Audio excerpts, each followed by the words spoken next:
आरती छोटू का अमर प्रेम कहानी का कथा आपने सोशल मीडिया पे कई सारे सुने, लेकिन अभी तक छोटू यादव के हत्या के लिए न्याय का गुहार लगाते किसी मीडिया वालों को आपने खुल करके नहीं सुना होगा।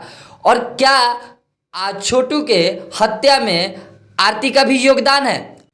आज हम इन्हीं सवालों को लेकर के आपके बीच में आए हैं और इन सभी सवालों को आपको रखेंगे।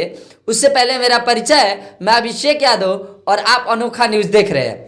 दोस्तों, बात कर रहे हैं हम वही आरती छोटू का जो बीते कई दिनों से सोशल मीडिया पे काफ़ी ज़्यादा वायरल हो रहे हैं। तो मैं आप लोग को कुछ उनके बारे में बताऊं, उससे पहले मेरे कुछ सवाल हैं जिसको मैं रखूंगा और इसके जवाब आप लोग खुद सोचेंगे। सवाल को पूरा आखिरी तक सुनना है, उसके बाद में ही कमेंट बॉक्स में जा कर के आप लोग अपना प्रतिक्रिया दीजिएगा।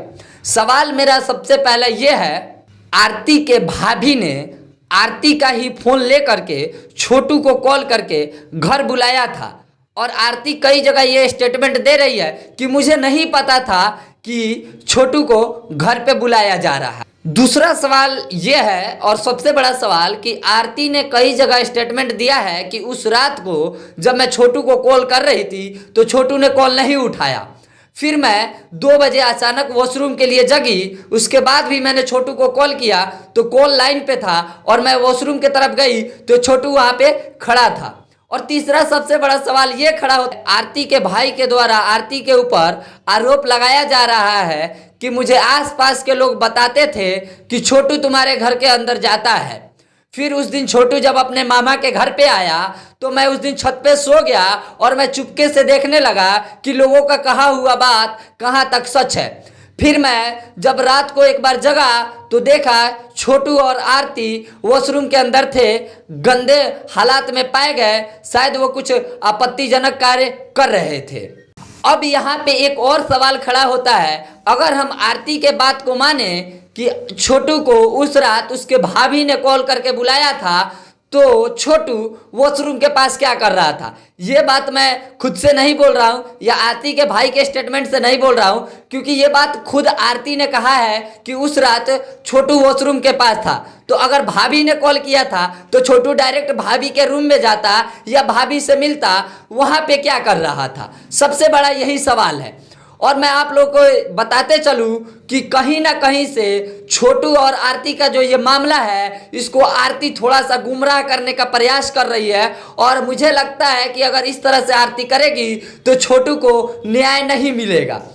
एक सवाल ये भी बहुत ज़्यादा परेशान करने का प्रयास कर रहा है, हमें कोशिश कर रहा है और मैंने सोचा कि इस सवाल को भी आप लोगों के साथ रखूं। सवाल ये है कि उस दिन छोटू उस कमरे में अकेले था। ये मैं नहीं कह रहा, ये वहाँ पे एक मुकेश यादव करके युवक है, उसका स्टेटमेंट है कि जब छोटू मरा हुआ था, कमरे में अकेले था, तो मैंने कमरे का दरवाज़ा तोड़ करके छोटू को बाहर निकाला। तो सवाल यहाँ पे सबसे बड़ा ये खड़ा होता है कि जब अंदर कोई नहीं था तो छोटू का हत्या किसने किया? अगर छोटू का हत्या हुआ तो हत्या करने वाले वहाँ पे मौजूद क्यों थे? वो हत्या करके भाग क्यों नहीं गए? तो कहीं ना कहीं ये भी हो सकता है कि छोटू अपने माता पिता का इज्जत और लाज बचाने के लिए सुसाइड किया हो। लेकिन जो भी हुआ हो, उसमें आरोपी को कड़ी से कड़ी सजा मिलनी चाहिए और छोटू यादव को न्याय मिलना चाहिए। मीडिया वाले टीआरपी बटोरने से ज़्यादा ध्यान छोटू को न्याय दिलाने पे देंगे तो ज़्यादा अच्छा होगा। ये बात मैं इसलिए कह रहा हूँ कि छोटू को न्याय मिलना चाहिए, क्योंकि ये जो FIR किया है आरती ने किया है और आरती जो बचपन से बाप मतारी पोस करके बड़े किए, उसका सगा नहीं हो सकी तो क्या 2 साल के जीवन में आए छोटू का माता पिता का क्या वो साथ देगी? इसलिए छोटू को न्याय हर हाल में चाहिए। अब आप लोग अपना प्रतिक्रिया कमेंट बॉक्स में दीजिए। वीडियो देखने के लिए बहुत बहुत धन्यवाद। आप लोग हमारे वीडियो को अगर फेसबुक पेज पे देख रहे हैं तो पेज को फॉलो कर ले और हमारे यूट्यूब चैनल पे आकर के चैनल को सब्सक्राइब करना ना भूले दोस्तों। वहाँ पे इससे भी ज़्यादा अच्छे अच्छे अपडेट आते रहते हैं।